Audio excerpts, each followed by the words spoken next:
చూద్దాం. తెలంగాణ శీతాకాల అసెంబ్లీ సమావేశాలు ప్రారంభమయ్యాయి. ఉదయం సంతాప తీర్మానాలు ప్రవేశపెట్టగా ఆ తర్వాత 0 ఓవర్లో పలు సమస్యలపై ఎమ్మెల్యేలు మాట్లాడారు.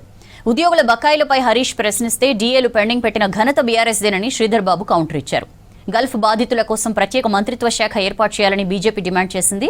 సింగరేణి కార్మికుల హక్కులను ప్రభుత్వాలు కాలరాస్తున్నాయని వామపక్ష ఎమ్మెల్యే కూనంనేని ఫైర్ అయ్యారు.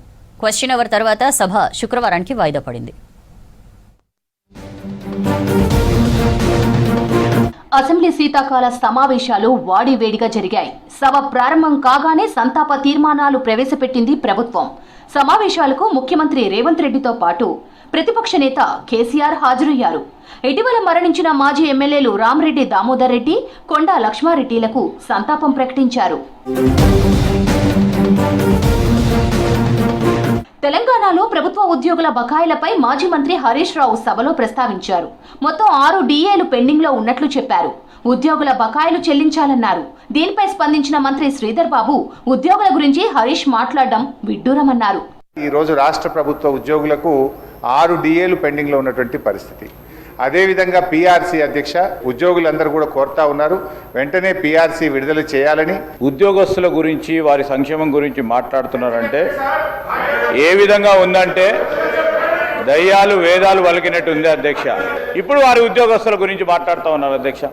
గల్ఫ్ బాధితుల కోసం తెలంగాణలో ప్రత్యేక మంత్రిత్వ శాఖ ఉంటే బాగుంటుందన్నారు బీజేపీ నేత ఏలేటి. 06లో మాట్లాడిన ఏలేటి మన ఊరు మనబడికి నిధులు రావట్లేదని చెప్పారు. పెండింగ్ సమస్యలను పరిష్కరించాలని కోరారు. దీనికంటూ ఒక ప్రత్యేకమైనటువంటి మినిస్ట్రీ ఉంటే బాగుంటుంది. మరి మినిస్టర్గా ముఖ్యమంత్రి గారి పోర్ట్ఫోలియో ఉన్నట్టుంది. దానికి ప్రత్యేకమైనటువంటి మంత్రిని కేటాయిస్తే మరి సమస్యల పరిష్కారం తొందరగా అయితేని మరి వారు ఆశిస్తా ఉన్నారు అధ్యక్ష. గల్ఫ్ వెళ్లే కార్మికుల సమస్యలు పరిష్కరిస్తామన్నారు మంత్రి పొన్నాం. టామ్కామ్ ద్వారా విదేశాల్లో యువతకు ఉపాధి అవకాశాలు కల్పిస్తున్నట్లు చెప్పారు. నైపుణ్యం కలిగిన యువతను గల్ఫ్ తో పాటు ఇతర దేశాలకు పంపేందుకు టామ్కామ్ ఏర్పాట్లు చేసిందన్నారు. ఇప్పుడు ప్రజలను మీ ద్వారా కోరేది ఏంటంటే ఎవరైనా కూడా ఈ టామ్కామ్ ఏజెన్సీ ద్వారా మాత్రమే పోయే ప్రయత్నం చేయాలి. బోగస్ ఏజెన్సీ ద్వారా వద్దు. ప్రభుత్వమే నేరుగా మీకు ఉద్యోగ అవకాశాలు కల్పించే విధానమైనటువంటి ఒక ఏజెన్సీని ఏర్పాటు చేసి మానిటరింగ్ చేస్తుందనే మాటని సందర్భంగా మనం చేస్తున్నాం.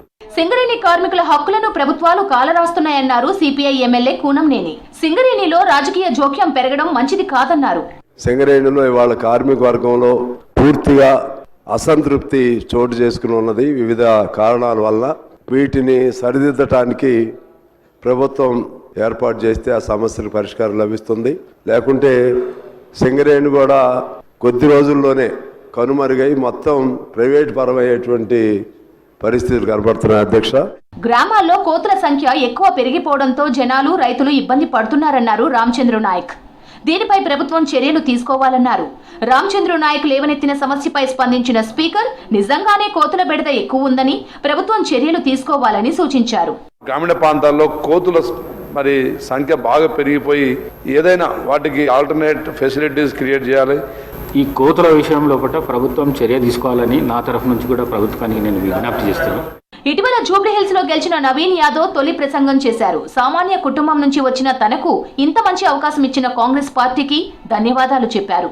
మా ప్రాంత ప్రజల యొక్క సమస్యలు పరిష్కరించడానికి గౌరవ ముఖ్యమంత్రి గారి ఆశీస్సులతో, సలహాలు, సూచనలతో మా ప్రాంత ప్రజల సమస్యలు పరిష్కరిస్తూ అసెంబ్లీ సమావేశాలు జనవరి 7 వరకు కొనసాగించాలని బీఎస్సీలో నిర్ణయించారు. 15 నుంచి 20 రోజులు నిర్వహించాలని ప్రతిపక్షాలు పట్టుబట్టాయి. అయితే జనవరి 6వ తేదీన మరోసారి సమావేశం కావాలని బీఎస్సీ నిర్ణయించింది. తదుపరి 10 దినాలపై ఇందులో చర్చించాలని నిర్ణయించారు.